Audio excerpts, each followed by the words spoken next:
500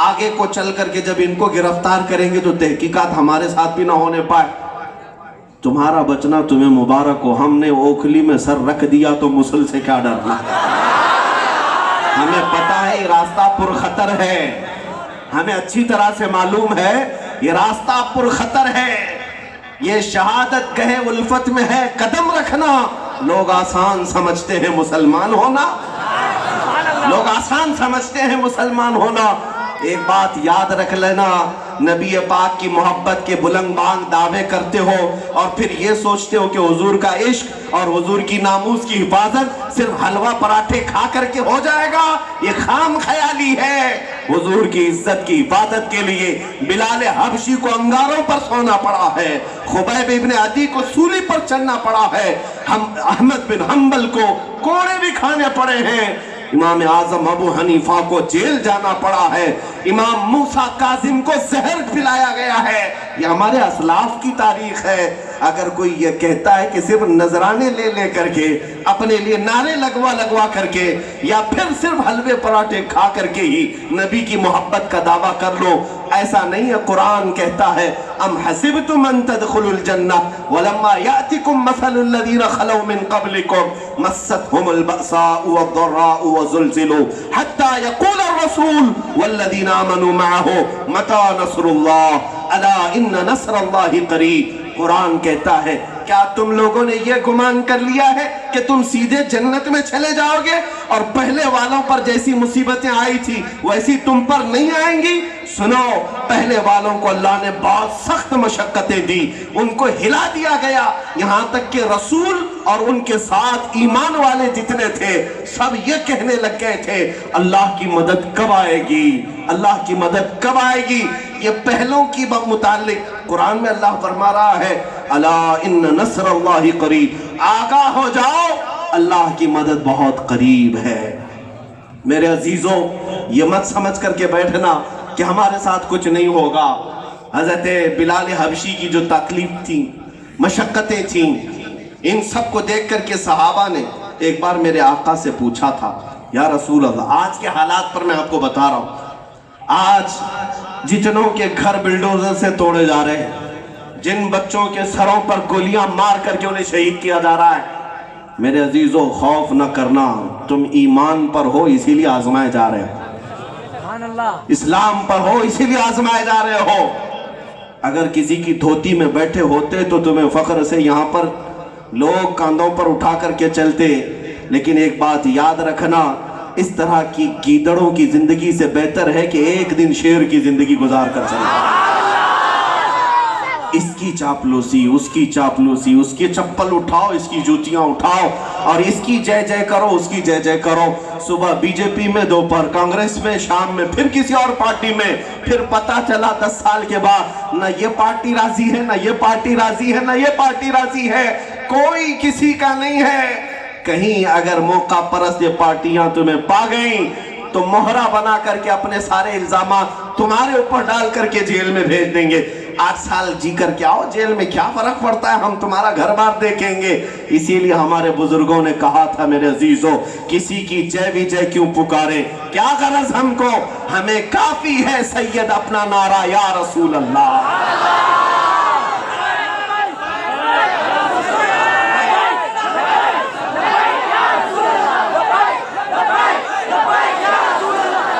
سنو، صحابہ نے میرے آقا کی بارگاہ میں آ کر یہ عرض کیا تھا یا رسول اللہ، یہ جو اتنی تکلیفیں دیتے ہیں مشرکین، انگاروں میں سلا دیتے ہیں، پیروں میں رسیاں باندھ کر کے پورے مکہ کی گلیوں میں گھسیٹتے ہیں، خبیب ابن عدی کو پکڑ سے پکڑ کر کے ناخن کھینچ دیے، آنکھوں میں سلائیاں پھیر دی، مسلا کر دیا. عبداللہ بن جہش ایک صحابی وہ ہیں جن کے ٹکڑے ٹکڑے کر کے جنگ احد میں کافروں نے ہار بنا کر کے پیرو کر کے پہن لیا تھا جسم کے ٹکڑوں کو. تو صحابہ آ کر کے میرے آقا سے پوچھنے لگے یا رسول اللہ، کیا ہم حق پر نہیں ہیں، کیا ہمارا دین حق نہیں ہے؟ میرے آقا نے فرمایا کیوں نہیں حق پر ہے، حق پر ہے. پھر صحابہ نے پوچھا اتنی تکلیفیں کیوں ہیں؟ میرے آقا صلی اللہ علیہ وسلم نے پھر فرمایا اس سے کئی زیادہ بڑھ کر کے انبیاء اکرام کو آزمایا گیا. حضرت زکریا علیہ السلام ایک وہ نبی ہیں، یہودیوں نے ان کے قتل کا منصوبہ بنایا اور انہیں پکڑنے کے لیے ان کے پیچھے بھاگے۔ حضرت زکریا علیہ السلام ان سے جان چھڑاتے ہوئے جنگل کی طرف آئے اور ایک درخت سے کہا تو پھٹ جا، میں اندر آتا ہوں۔ درخت پھٹ گیا، حضرت زکریا اندر آ گئے۔ شیطان یہودیوں کی رہبری کر رہا تھا، کل بھی اور آج بھی۔ یہودیوں کو بتایا اس درخت میں زکریا چھپے ہوئے ہیں، اوپر سے تم آری لے کر کاٹ دو۔ یہودیوں نے آری لے کر درخت کے اوپر سے کاٹنا شروع کیا۔ درخت کٹتا کٹتا آیا، حضرت زکریا کے سر پر پہنچا۔ آواز آ رہی ہے لیکن زکریا علیہ السلام خاموش رہے۔ اللہ کی طرف سے آواز آئی، اے زکریا اگر اس درد کو برداشت نہ کر سکو گے تو صبر والوں میں سے نام نکل جائے گا۔ یہاں تک کہ وہ آری کٹتے کٹتے حضرت زکریا علیہ السلام کے جسم کے 2 ٹکڑے ہو گئے، آپ نے اف تک نہ کہا۔ یہ تکلیفوں سے بھی گزارا گیا۔ انبیاء کو، ارے نبیوں کا تو کوئی جرم ہی نہیں ہوتا، کوئی گناہ ہی نہیں ہوتا۔ حضرت یحییٰ علیہ السلام کو ایک بادشاہ نے ذبح کر دیا، سر الگ کیا، دھڑ الگ کیا، اور ناشتے کی میز پر ایک تشت میں ان کا سر رکھ کر کے لایا گیا۔ نبی کی بات کر رہا ہوں۔ میرے آقا نے فرمایا جب اللہ نبیوں کو آزمائش سے گزارا ہے تو یاد رکھنا جس کا ایمان جتنا ہوگا اتنی آزمائشوں سے گزارے گا۔ آج آزمائش کا دور ہے، دعا یہی کرو مولا کریم کی بارگاہ میں، مولا تیرے امتحان کے لائق تو ہم نہیں ہیں، لیکن اگر تو نے امتحان میں ہمیں اتار ہی دیا ہے تو اس سے کامیابی سے نکالنا بھی مولا تیری ہی شان ہے۔ بس تو ہی اپنے کرم پر ہم سب کو ان راستوں سے نکال لے۔ آج کچھ لوگوں کے امتحان ہوں گے، یہ جو طوفان آئے ہوئے ہیں ظلم کے، یہ جو مسلط کیے گئے ہمارے سروں پر ظالموں کو، یہ سب ہماری آزمائش ہے۔ کس طرح کی؟ دیکھا جائے گا کہ تمہاری جماعت میں کتنے غدار اور منافق ہیں اور کتنے مومن اور مخلص ہیں۔ جتنے نبی پاک کے وفادار ہوں گے وہ زمین پر ڈٹے رہ جائیں گے، اور جتنا کچرا ہوگا نا یہ موسم میں سب نکل جائے گا۔ دیکھ لینا جتنا کچرا ہوگا ٹوپی داڑھی کے نام پر سب نکل جائے گا، اور سب کہنے لگیں گے کہ وہ اچھائی تو کر رہے ہیں۔ مسلمانوں کو ساتھ دینا چاہیے ان لوگوں کا۔ بلڈوزر والے بھی اچھائی کر رہے ہیں، گولی مارنے والے بھی اچھائی کر رہے ہیں۔ یہ باتیں ٹوپی اور داڑھی والوں سے اگر آنے لگ جائیں تو سمجھ لینا کہ الحمدللہ ہمارا کچرا صاف ہو رہا ہے، ادھر سے صاف ہو کر نکل رہا ہے اور چہرے پہچانے جائیں گے۔ یہ چند دنوں کی بات ہے، چند دنوں کی بات ہے۔ یہ رات ہوئی ہے نا، آپ سب کو یقین ہے اجالا ہوگا کہ نہیں ہوگا؟ میرے عزیزو، مولا جب رات لاتا ہے تو اجالا پھر لاتا ہے، دوبارہ اجالا آنا ہی ہے۔ اسی طرح سے اگر ہماری زندگی میں آج اندھیرا آیا ہے تو مولا کریم اجالوں میں بھی ضرور لائے گا۔ میں اکثر ایک مثال پیش کرتا ہوں کہ ٹرین میں بیٹھے ہوئے لوگ سفر کرتے ہیں تو آپ کو پتا ہے ٹرین کبھی کبھار سرنگ میں، ٹنل میں داخل ہو جاتی ہے۔ پہاڑوں کے اندر سے سرنگ بنائے گئے ہیں۔ آپ لوگوں نے اگر ٹرین کا سفر کیا ہوگا تو پتا ہوگا ٹنل کے اندر سے جب ٹرین جاتی ہے تو ہوتا کیا ہے، پورا اندھیرا آ جاتا ہے۔ اتنا اندھیرا آتا ہے کہ کچھ آمنے سامنے کے پیسنجر بھی نظر نہیں آتے۔ کتنی دیر ہوتا ہے؟ 5 منٹ 6 منٹ، اس سے زیادہ کے ٹنل تو آتے نہیں۔ اب جتنے پیسنجر ہیں میں ان سے پوچھتا ہوں جب اچانک اندھیرا آ گیا تو ٹرین چھوڑ کر کے بھاگتے کیوں نہیں ہو؟ ٹرین چھوڑ کر کے اٹھ کیوں نہیں جاتے؟ سب یہی کہیں گے بیٹھے رہو، ڈرائیور چلا تو رہا ہے، ڈرائیور چلا تو رہا ہے، تھوڑی دیر کے بعد وہ اس ٹنل سے، اس سرنگ سے باہر نکالے گا۔ میں کہتا ہوں میرے عزیز، تجھے جب ٹرین کے ڈرائیور پر اتنا یقین ہے تو پوری کائنات کو چلانے والا کیا وہ اندھیروں سے نہیں نکالے گا؟